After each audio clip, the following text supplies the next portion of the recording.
ব্যক্তিগত ও মানবিক দৃষ্টিভঙ্গি আলোচনা করেছেন। তিনি যুক্তি দিয়েছেন, সমাজে যদি কেবল স্বার্থপরতা প্রাধান্য পায় তবে সেখানে বৈষম্য, দারিদ্র্য ও সামাজিক অবক্ষয় বাড়তে বাধ্য। এর বিপরীতে পদার্থপরতা বা অন্যের কল্যাণে চিন্তা করলে সমাজের টেকসই উন্নয়ন সম্ভব হয়। লেখক অর্থনীতিকে শুধু সংজ্ঞার খেলা নয়, বরং মানব কল্যাণের একটি বিজ্ঞান হিসাবে দেখতে উৎসাহিত দিয়েছেন।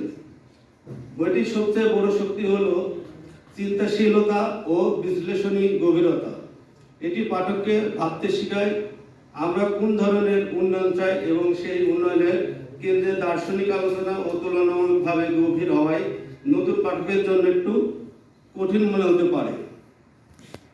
সার্বিকভাবে বলা যায়, পদার্থপরতার অর্থনীতি একটি সমযোগী ও প্রাসঙ্গিক গ্রন্থ।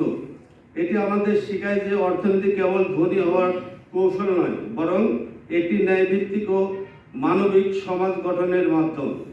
নৈতিকতা, পদার্থপরতার ও মানবিক মূল্যবোধকে অর্থনীতির কেন্দ্রে স্থাপন করার যে আহ্বান লেখক করেছেন তা বর্তমান সংকটের প্রেক্ষাপটে অত্যন্ত গুরুত্বপূর্ণ।